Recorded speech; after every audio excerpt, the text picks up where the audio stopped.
వంచన లేదు, కల్వరి ప్రేమలో కల్మషం లేదు, మధురమైన ప్రేమలో మరణము లేదు, శాశ్వత ప్రేమలో శాపం లేదు, యేసయ్య ప్రేమలో ఎడబాటు లేదు, యేసయ్య ప్రేమలో ఎడబాటు లేదు, అద్భుత ప్రేమలో అరమరిక లేదు, అద్భుత ప్రేమలో అరమరిక లేదు,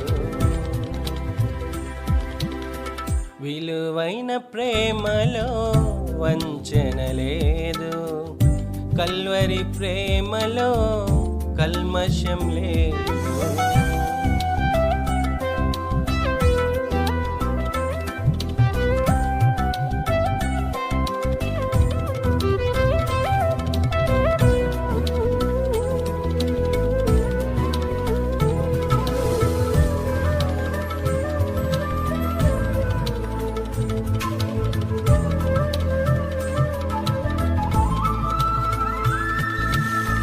వాడిగల నాలుక చేసిన గాయం, శోధన సమయం మిగిల్చిన భారం, వాడిగల నాలుక చేసిన గాయం, శోధన సమయం మిగిల్చిన భారం, అణిచివేయబడదు ఆశ్చర్య ప్రేమను, అణిచివేయబడదు ఆశ్చర్య ప్రేమను, నిలువ నీడ దొరికెను నిజమైన ప్రేమలో, నిలువ నీడ దొరికెను నిజమైన ప్రేమలో, విలువైన ప్రేమలో వంచన లేదు, కల్వరి ప్రేమలో కల్మషం లేదు, మధురమైన ప్రేమలో మరణము లేదు, శాశ్వత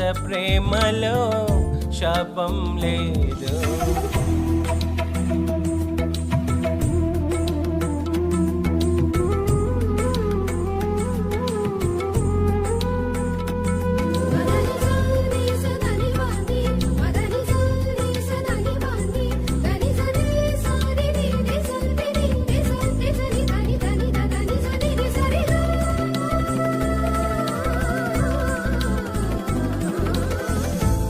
దోషములను మోసిన ప్రేమ, నాకై సిలువను కోరిన ప్రేమ, నా దోషములను మోసిన ప్రేమ, నాకై సిలువను కోరిన ప్రేమ, పరిశుద్ధ పాత్రగా మార్చిన ప్రేమ, పరిశుద్ధ పాత్రగా మార్చిన ప్రేమ, ఆశీర్వదించిన ఆత్మీయ ప్రేమ, ఆశీర్వదించిన ఆత్మీయ ప్రేమ, విలువైన ప్రేమలో వంచన లేదు, కల్వరి ప్రేమలో కల్మషం లేదు, మధురమైన ప్రేమలో మరణము లేదు, శాశ్వత ప్రేమలో శాపం లేదు, యేసయ్య ప్రేమలో ఎడబాటు లేదు, యేసయ్య ప్రేమలో ఎడబాటు లేదు, అద్భుత ప్రేమలో అరమరిక లేదు, అద్భుత ప్రేమలో అరమరిక లేదు.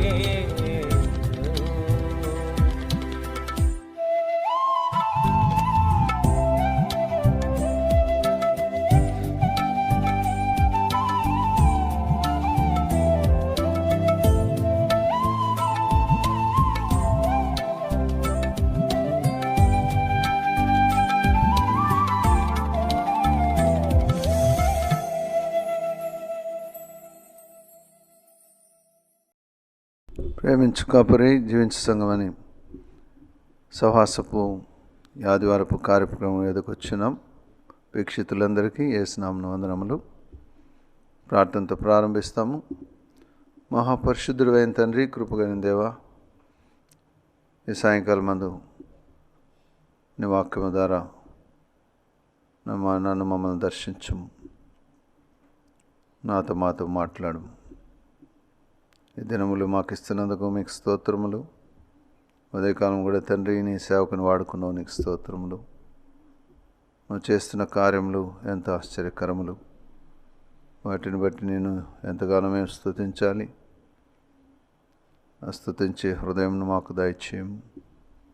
మా అందరి ఎడల నువ్వు చూపిన మహాప్రేమను బట్టి నేను స్తుతిస్తున్నాము. నీ కనికరం చొప్పున మనం బలపరచుము. నీవే మాకు కావాల్సిన జీవన దయచేయము. ఉన్నతమైన నీ కృపలో ముందుకు సాగుటకు మాకు సహాయం దయచేయమని క్రీస్తునామమున అడిగి వేడుకొని ప్రార్థిస్తున్నాము తండ్రి, ఆమేన్. యోనా గ్రంథము 1వ అధ్యాయము 1-3 వచనాలు చదువుదాం. యెహోవా వాక్కు అమిత్తై కుమారుడైన యోనాకు ప్రత్యక్షమై ఇలాగ సెలవిచ్చెను. నినివే పట్టణస్థుల దోషము నా దృష్టికి ఘోరమాయెను గనుక నీవు లేచి నినివే మహాపట్టణమునకు పోయి దానికి దుర్గతి కలుగునని ప్రకటింపుము. అయితే యెహోవా సన్నిధిలో నుండి తర్షీషు పట్టణమునకు పారిపోవలనని యోనా యొప్పేకు పోయి తర్షీషునకు ఒక ఓడను చూచి ప్రయాణమునకు కేవు ఇచ్చి యెహోవా సన్నిధిలో నిలవక ఓడ వారితో కూడి తర్షీషునకు పోవుటకు ఓడ ఎక్కెను. ఇక్కడ మనం చూస్తున్నటువంటి వాక్య భాగంలో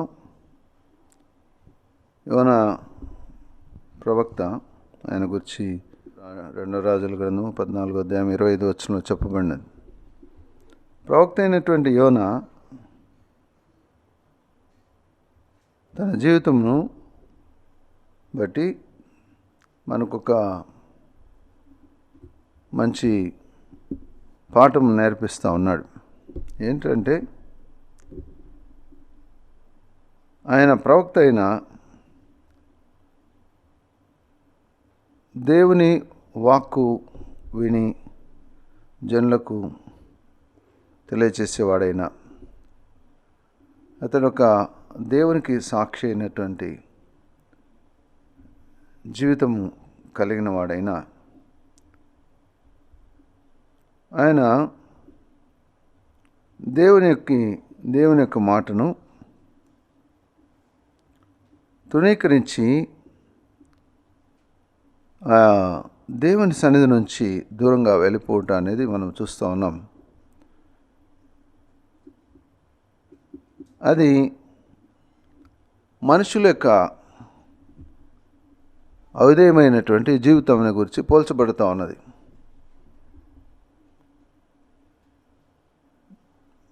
దేవుని మాట వినేటటువంటి మనము కూడా అనేకసార్లు అవిధేయులమై దేవుని సన్నిధిలోంచి అలాగా వెళ్ళిపోతుంటాం. దేవుని యొక్క ఉద్దేశములను, దేవుని యొక్క తలంపులను మనము గ్రహించుకొనకుండా దేవుని సన్నిధిలోంచి వెళ్ళిపోతూ ఉంటాం. అలాంటి ఒక సందర్భాన్ని ఇక్కడ యోనా యొక్క జీవితం ద్వారా మనకు దేవుడు బయలుపరుస్తూ ఉన్నాడు. 1వ అధ్యాయము 2వ వచనం చూసినప్పుడు, నినివే పట్టణస్థుల దోషము నా దృష్టికి ఘోరమాయెను గనుక నీవు లేచి నినివే మహాపట్టణమునకు పోయి దానికి దుర్గతి కలుగునని ప్రకటింపుము. ఈ యొక్క నినివే పట్టణము యెరూషలేము నుంచి దాదాపు 500 మైళ్ళు ఉన్నట్లుగా చెప్పబడుతూ ఉన్నది. అంటే దాదాపు 800 కిలోమీటర్లు ఉన్నట్టుగా చెప్పబడుతూ ఉన్నది. అలాగే తర్షీష్ అనేటటువంటి ఈ పట్టణము 2500 మైళ్ళు దూరం ఉన్నట్టుగా చెప్పబడుతూ ఉన్నది.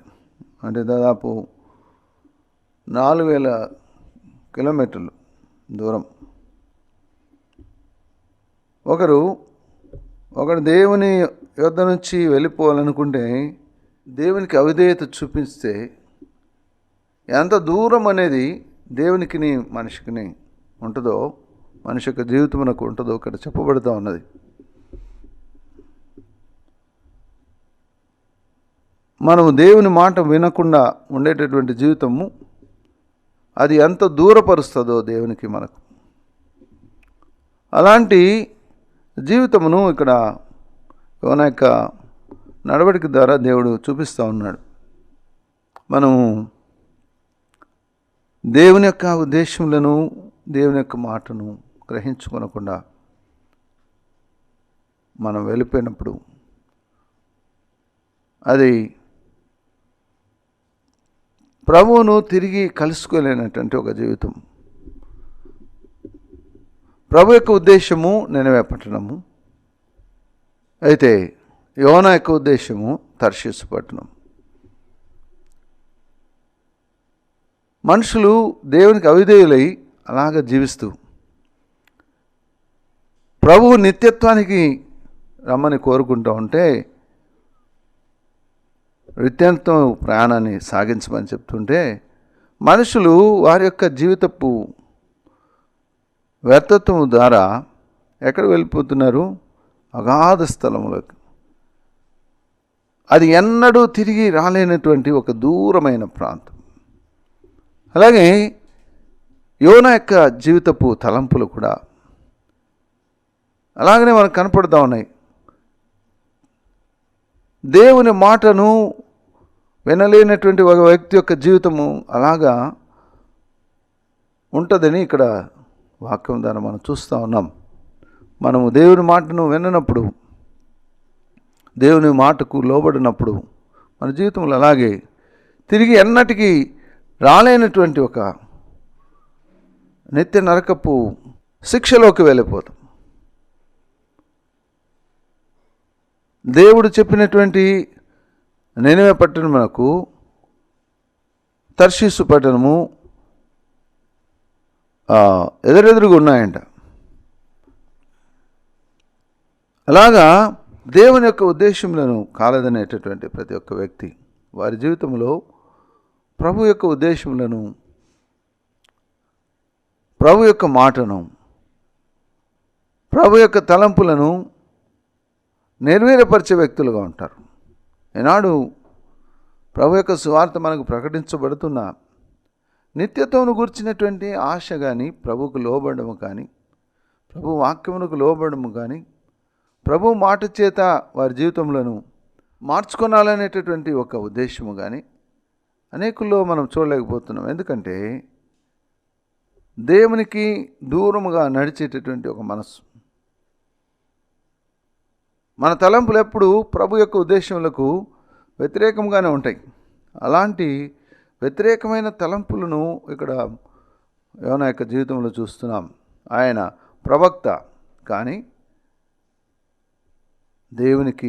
దేవుని చేత ఏర్పాటు చేయబడినటువంటి ఒక ప్రవక్త అయినప్పటికీ ఆయన దేవుని ఉద్దేశములను కాలదని వెళ్తున్నటువంటి జీవితాన్ని చూస్తూ ఉన్నాం. అలాగే ఈనాడు మనుషులు అందరము కూడా ప్రభు చేత ఏర్పాటు చేయబడిన ప్రభు చిత్తమును జరిగించడం అనేది ఈ లోకంలో మనము చూడలేకపోతూ ఉన్నాం. ప్రభు చిత్తమును జరిగించేటటువంటి వారు ఈ లోకంలో ఎవరు కనపడడం లేదు. వారి జీవితంలో క్రీస్తు ప్రభు యొక్క రక్తంతో కడగబడి పరిశుద్ధమైన జీవితమును కలిగి దేవుని యొక్క తలంపులను నెరవేర్చగలిగినటువంటి ఒక ఉన్నతమైనటువంటి కార్యమును జరిగించాలని దేవుడు మనుషులందరి పట్ల ఒక ఉద్దేశం కలిగి ఉన్నాడు. అది గ్రహించుకొని దాన్ని చేసేటటువంటి వారు చాలా కొద్దిమంది ఉన్నారు. యోనా దేవుని చిత్తమును జరిగించకుండా వెళ్ళిపోవడం అనేది మనం చూస్తూ ఉన్నాం. మనుషులు దేవుని చిత్తమును చేయకుండా వెళ్ళిపోవడం, దేవుని చిత్తమును జరిగించేటటువంటి ఒక ఆశ లేనటువంటి జీవితం, పరిశుద్ధమైనటువంటి జీవితమును కలిగి ఉండాలని దేవుడు చెప్తుంటే, అలాంటి ఆశలు కలిగినటువంటి వారు ఈ దినముల్లో ఎవరిని చూడలేకపోతా ఉన్నాం. మనుషులు పాపమునకు, పాపపు ఇచ్చలకు, దురాశలకు వారిని అమ్మివేసుకోవడం చూస్తూ ఉన్నాం.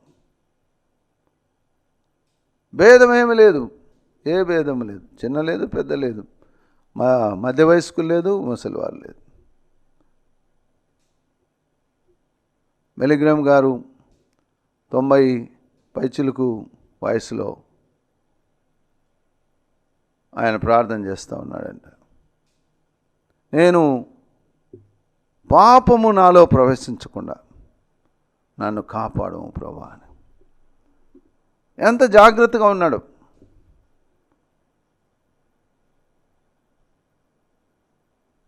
ఆ వయసులో ఆయనకు ఏముంటాయి అని మనం అనుకోవచ్చు. అయితే మనిషిలోనికి పాపము ఏ వయస్సుతో తారతమ్యం లేదనేటటువంటి గ్రహింపును కలిగి ఉండడం ఎంతో ముఖ్యమైన విషయం. అది భక్తులైనటువంటి వారిలో మనం చూడవచ్చు. మానవ జీవితం కూడా అలాంటి మంచి విశ్వాస సంబంధమైన జీవితంను కలిగి ఉండాలని దేవుడు మన పట్ల ఆశ కలిగి ఉన్నాడు. ఇక్కడ మనం చూసినప్పుడు నినివే పట్టణస్థుల దోషము నా దృష్టికి ఘోరమాయను.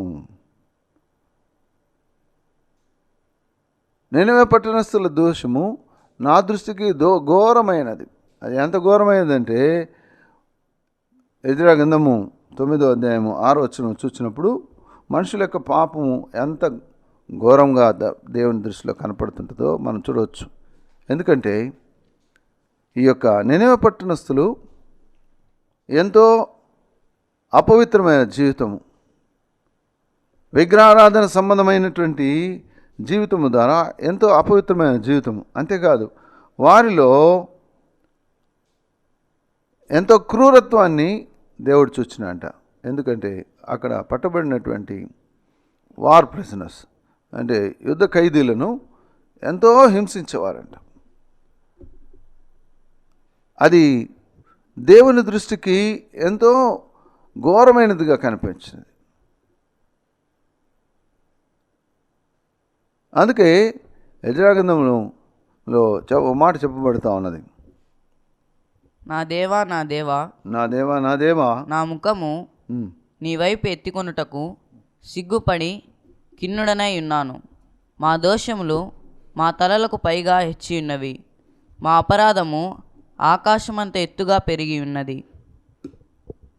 మా దోషములు మా తలకు పైగా హెచ్చున్నవి, మా అపరాధము ఆకాశమంత ఎత్తుగా పెరిగి ఉన్నది. మనం అనుకుంటూ ఉండవచ్చు మన పాపములు అవి చిన్నవి అనుకోవచ్చు, అవి ఎంతో తక్కువ అనుకుంటూ ఉండవచ్చు. అయితే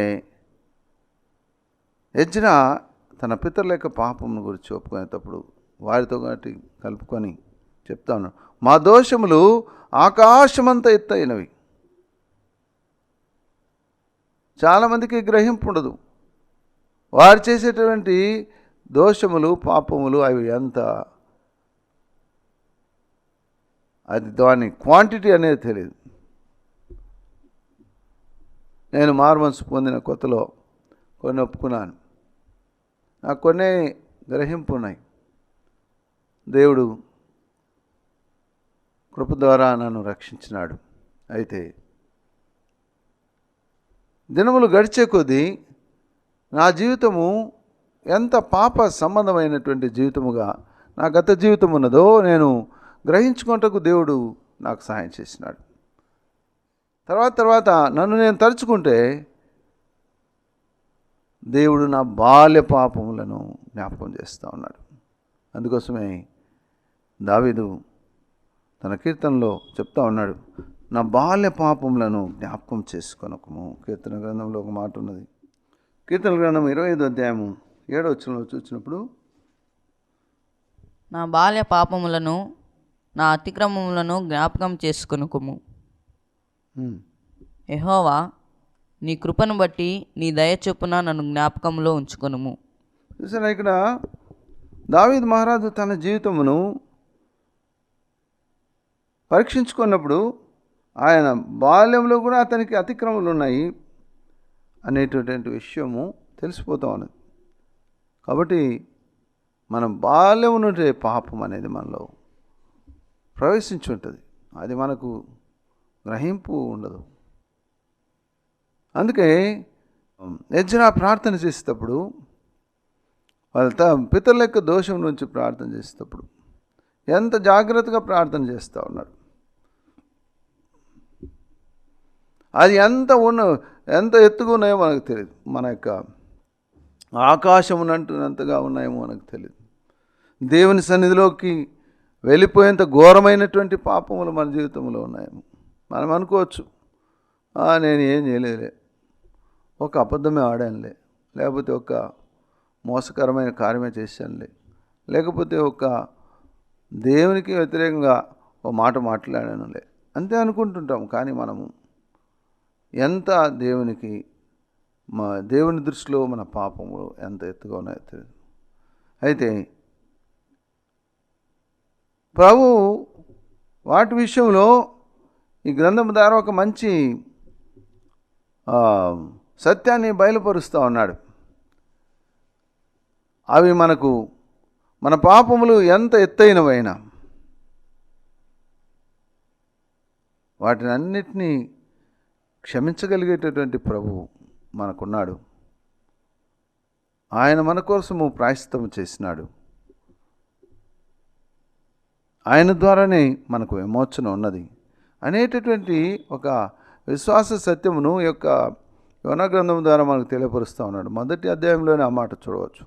అందుకోసమే మత్తయి సువార్తలో 12వ అధ్యాయంలో చూసినప్పుడు 12వ అధ్యాయము 40-41 వచనం చూసినప్పుడు యోనా 3 రాత్రింబగళ్ళు తిమింగలము కడుపులో ఎలాగుండెనో అలాగు మనుష్య కుమారుడు 3 రాత్రింబగళ్ళు భూగర్భంలో ఉండును. నినివే వారు యోనా ప్రకటన విని మారుమనసు పొందిరి గనుక విమర్శ సమయమున నినివే వారు ఈ తరం వారితో నిలవబడి వారి మీద నేరస్థాపన చేతురు. ఇదిగో యోనా కంటే గొప్పవాడు ఇక్కడ ఉన్నాడు. చూసారా, ఇక్కడ యోనా 3 రాత్రింబగళ్ళు తిమింగలం కడుపులో ఎలాగుండెనో అలాగ మనుష్య కుమారుడు 3 రాత్రింబగళ్ళు భూగర్భంలో ఉండును. నినివే వారు యోనా ప్రకటన విని మారు మనసు పొందిరి. యేసు ప్రభు యొక్క మరణ పునరుత్థానములకు సాదృశ్యముగాను, అలాగే వారి యొక్క పశ్చాత్తాపము క్రీస్తు ప్రభు యొక్క పాప క్షమాపణ కార్యమునకు సాదృశ్యంగా ఇక్కడ చెప్పబడుతూ ఉన్నది. వారు మారు మనసు పొంది దేవుని యొక్క సువార్తను విని మారు మనసు పొందినట్లుగా మనం చూస్తూ ఉన్నాం. అలాంటి మంచి విశ్వాస సంబంధమైనటువంటి మాటను యొక్క యోనా ప్రవక్త ద్వారా దేవుడు మనకు తెలియపరుస్తూ ఉన్నాడు. అందుకే అతనిలోని తిరుగుబాటు జీవితం అది మనకు సాదృశ్యం. మనము ఎంతగా ప్రభు యొక్క కార్యములను వ్యతిరేకించి మనం తిరుగుతున్నామో మనకు తెలియదు.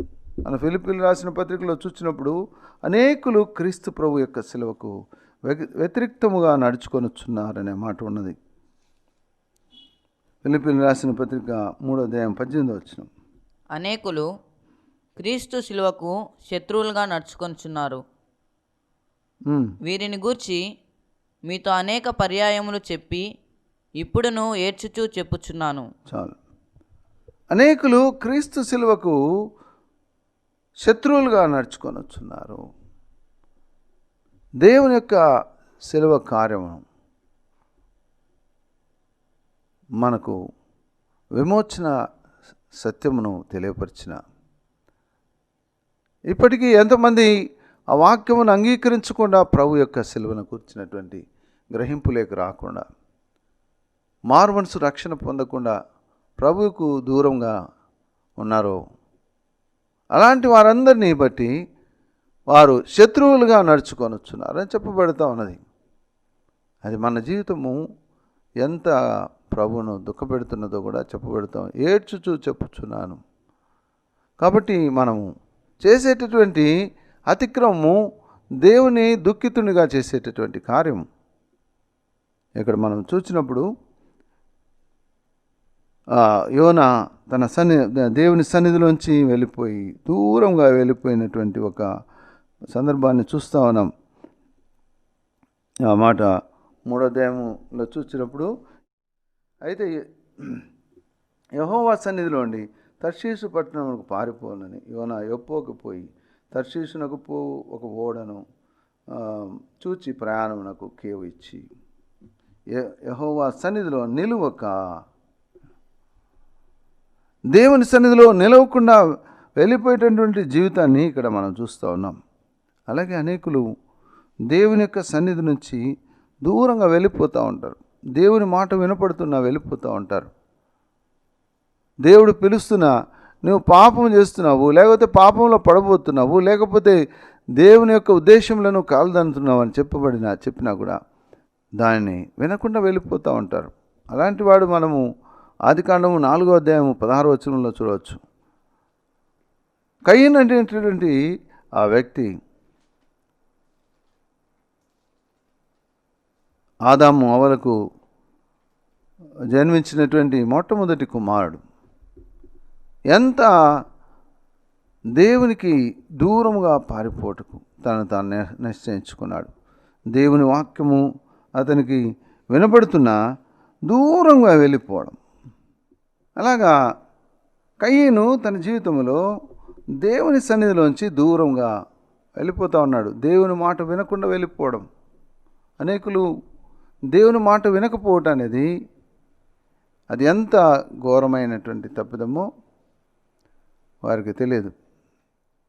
మాట వినకపోవట అనేటటువంటి అది ఎంత ఘోరమైన పాపము. సౌలు రాజు యొక్క జీవితంలో దాన్ని చూస్తాను.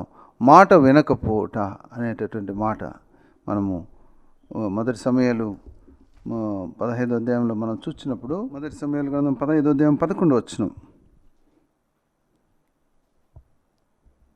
సౌలు నన్ను అనుసరింపక వెనుక తీసి నా ఆజ్ఞలను గైకొనకపోయాను గనుక అతనిని రాజుగా నిర్ణయించినందుకు నేను పశ్చాత్తాపడుచున్నాను. కాబట్టి దేవుడు మాట వినకపోవడం అనేది అది ఎంత ఘోరమైనటువంటి పాపంగా ఎంచుతున్నాడు. దానిలోనే మనం చూసినప్పుడు 22వ వచనంలో, అందుకు సమూయేలు తాను సెలవిచ్చిన ఆజ్ఞను ఒకడు గైకొనుట వలన యెహోవా సంతోషించినట్లు మాట వినుట అనేది శ్రేష్టమని చెప్పబడతా ఉన్నది. శ్రేష్టమైనటువంటి కార్యాన్ని వదిలిపెట్టి దేవునికి వ్యతిరేక్తముగా నడుచుకోవడం, అలాంటి ఒక కార్యమును మనం యోనా యొక్క జీవితంలో చూస్తూ ఉన్నాం. అది ఇప్పటి మన జీవితములకు సాదృశ్యముగా ఉన్నది. మనం దేవుని మాట వినకపోవట అనేది అది ఎంత ఘోరమైన పాపము. సౌలును రాజుగా చేసినందుకు పశ్చాత్తాపడుతున్నాడు. ఈ దినమున నిన్ను ఈ లోకములోకి తీసుకొని వచ్చి దేవుని యొక్క సృష్టిగా నేను ఉంచి నువ్వు దేవుని మాట వినకపోవటం వలన దేవుడు ఎంత దుఃఖపడుతున్నాడో, పశ్చాత్తాపడుతూ ఉన్నాడు. ఒకసారి నన్ను ఆలోచించవా? యోనా యొక్క జీవితంలో అలాంటి గ్రహింపు లేదు. గ్రహింపు లేకుండా ఓడెక్కేశాడు. ఓడెక్కిన వెంటనే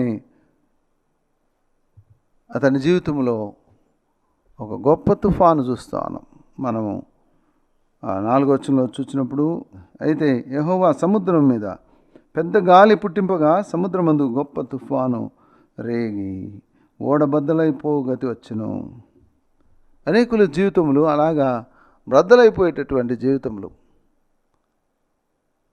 నీ కొరకు ఏర్పాటు చేసినటువంటి రక్షణ ఓడను ఎక్కకుండా బ్రద్దలైపోయేటటువంటి ఓడలను ఎక్కేటటువంటి జీవితం అనేకులు కోరుకుంటూ ఉన్నారు జనంలో.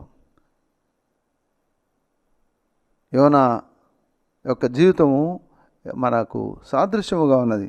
ఏం చేస్తున్నాడు? దేవుడు గొప్ప గాలి పుట్టింపగా నీ జీవితంలో అలాంటి అలజడి తుఫాను నీ జీవితంలో రేగిపోతుంది. ఎప్పుడైతే దేవుని మాట వినకపోవడం అనేది నీ జీవితంలో జరుగుతుందో గొప్ప తుఫాను, ఆ తుఫాను నేను మరణమవునంతగా తీసుకుపోతుందేమో, నేనే కాదు నీ తోటి వారిని కూడా తీసుకెళ్తుందేమో. ఇక్కడ మనం యోనా ప్రయాణిస్తున్నటువంటి పడవకు కూడా అలాంటి కార్యం చూస్తూ ఉన్నాం. అది గొప్ప తుఫాను చేత కొట్టబడుతూ ఉన్నది. అనేకుల యొక్క జీవితములు అలాగ కొట్టబడుతుంటాయి, పైకి కిందికి కొట్టబడుతుంటాయి వారు చేసినటువంటి తప్పిదములు బట్టి. ఇక్కడ అలాగ కొట్టబడుతున్నప్పుడు అక్కడ ఓడ నావికుడు పోయి దాన్ని చూస్తూ ఉన్నాడు ఏమేమి జరుగుతుందని. అందరూ తమ తమ దేవతలకు మొరపెడతా ఉన్నారు. అక్కడ అవిధేయుడైనటువంటి యోనా ఓడ అడుగు భాగంలో వెళ్ళి నిద్రపోతూ ఉన్నాడు. అతను లేపినారు. వారి జీవితంలో, అనేకుల జీవితంలో అలాగ కొట్టబడుతున్న ప్రభు యొక్క ఉద్దేశంలో ఎరగరు, నిద్రపోతూ ఉంటారు, ఆత్మ సంబంధముగా నిద్రపోతూ ఉంటారు. ఇది దేవుని వలన, దేవునికి వ్యతిరేకముగా నడుచుకోవటం వలన నాకు ఇది జరిగినది అనేటటువంటి గ్రహింపు ఉండదు. వారు అలాగనే శాశ్వత నిద్రలేకపోతూ ఉంటారు. చాలామంది వారి యొక్క అవిధేయతలు వారిని శాశ్వత నిద్రలోకి కూడా తీసుకెళ్ళిపోతూ ఉంటాయి. మనము యెహోషువ గ్రంథము 7వ అధ్యాయంలో చూసినప్పుడు ఒక వ్యక్తి తన జీవితంలో చేసినటువంటి తప్పిదము సమాజమునంతటిని ఇబ్బందులు పాలు చేసిన, అతడు గ్రహింపు లేదు. నీ పాపములు ఒప్పుకో, నీవు ఏం తప్పిదం చేసినా ఒప్పుకో అని చెప్తున్నా కూడా అతడు గ్రహింపు లేదు. చీటీ అతని మీద వచ్చి పడేంత వరకు అతడు గ్రహింపు లేదు. అందుకే అతని కుటుంబము శిక్షను అందవలసి వచ్చింది. ఈనాడు అనేకులు వారి జీవితంలో అలాంటి శిక్షకు పాత్రమయ్యేటటువంటి కార్యములు చేస్తూ దేవుని మాటను నిర్లక్ష్యం చేస్తూ ఉన్నారు. దేవుడైతే ఎంతగా ప్రేమిస్తూ ఉన్నాడు. మన పట్ల అలాంటి ప్రేమను కలిగి ఉన్నాడని దేవుని వాక్యం ద్వారా మనకు సెలవిస్తూ ఉన్నాడు.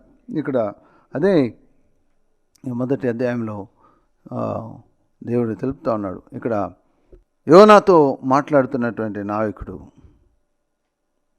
దేవుని యొక్క ఉద్దేశంను బయలుపరచుటకు హెచ్చరిస్తున్నటువంటి ఒక మాటగా తీసుకునవచ్చు.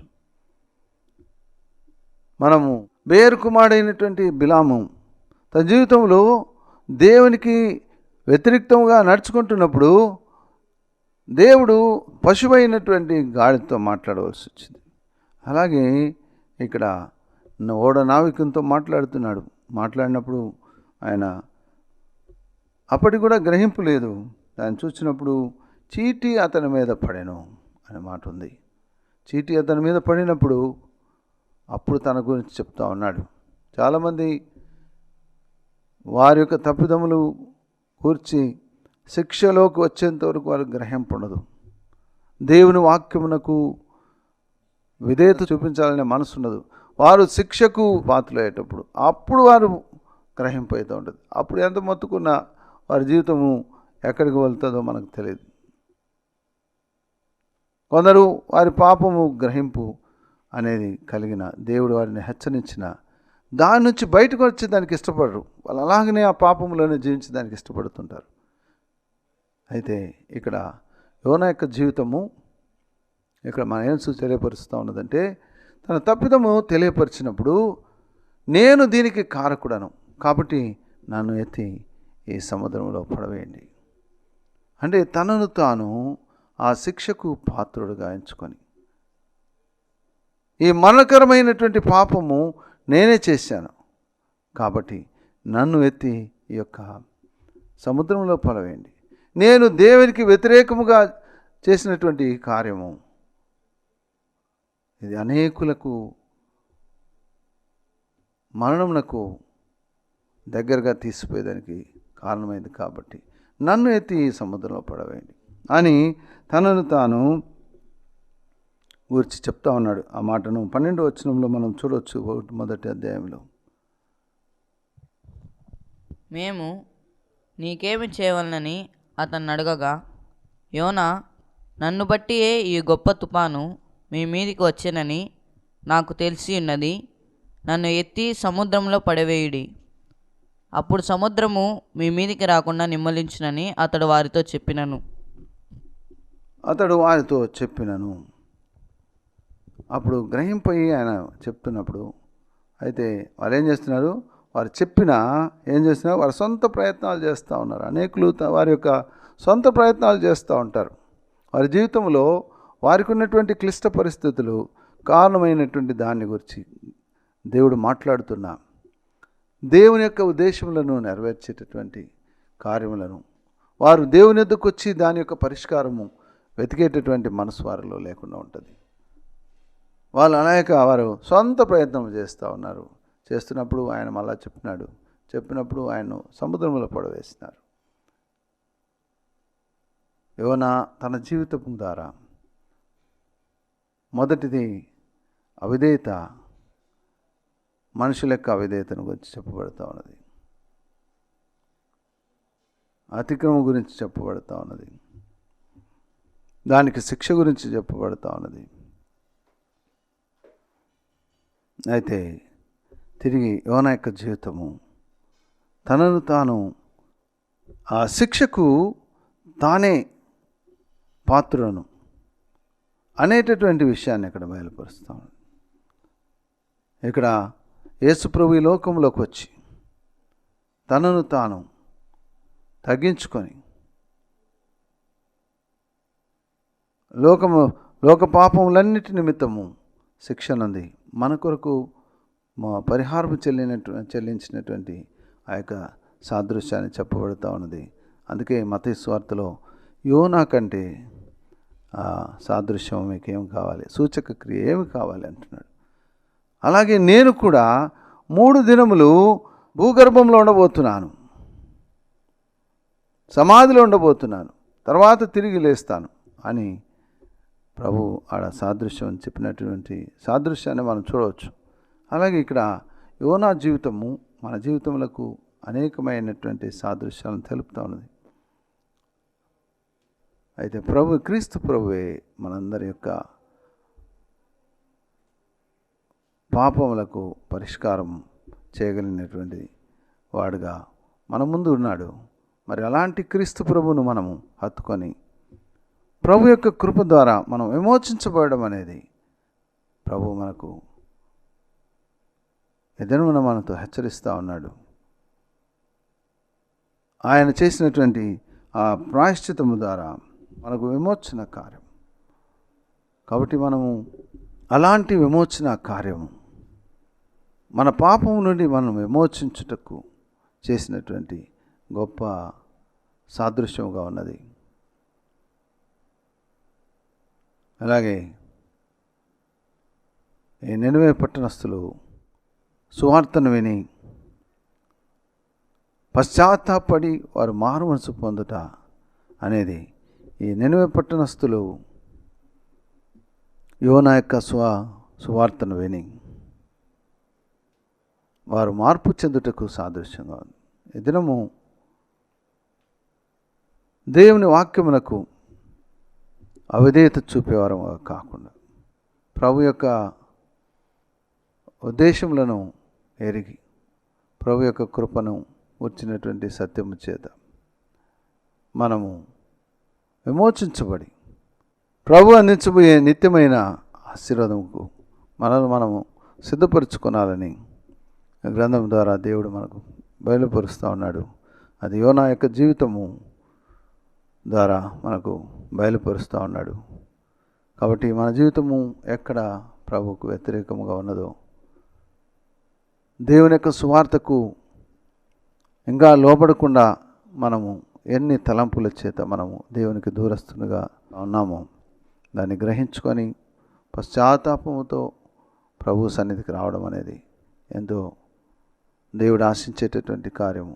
అలాంటి కార్యము ద్వారా మనం ప్రభు యొక్క కృపను పొందుటకు అర్హులముగా దేవుడు తన యొక్క ఏకైక కుమారుడైనటువంటి క్రీస్తు ప్రభు యొక్క శిలువ కార్యము ద్వారా మనకు అనుగ్రహించినాడు. అలాంటి గొప్ప ఉద్దేశమును మనము గ్రహించుకొని ప్రభు యొక్క శిలువ వద్దకు నడిచి మనము పాపం నుండి విముక్తులుగా ప్రభు యొక్క రక్తము చేత కడగబడినటువంటి జీవితముగా మన జీవితములను మార్చుకొనుటకు సిద్ధపడదాము. ప్రార్థన చేస్తాం. మహాపరిశుద్ధుడైన తండ్రి, కృపగలిగిన దేవా, ఈ సాయంకాలం మాకు అనుగ్రహించిన ఈ మాటలు బట్టి మీకు స్తోత్రములు. నువ్వే నీ కృప చేత నేను కార్యము మాలో జరిగించి ఉన్నతమైన నీ ఉద్దేశము మా పట్ల నెరవేర్చబడినట్లుగా సహాయం దయచేసి నడిపించమని క్రీస్తునామమున అడిగి వేడుకొని ప్రార్థిస్తున్నాము తండ్రి. ఆమేన్. మన ప్రభు అయిన యేసుక్రీస్తు కృపయు, మన తండ్రి అయిన దేవుని ప్రేమయు, పరిశుద్ధ ఆత్మ యొక్క సహవాసం ఇప్పుడు ఎల్లప్పుడూ మనకు తోడైన గాక. ఆమేన్.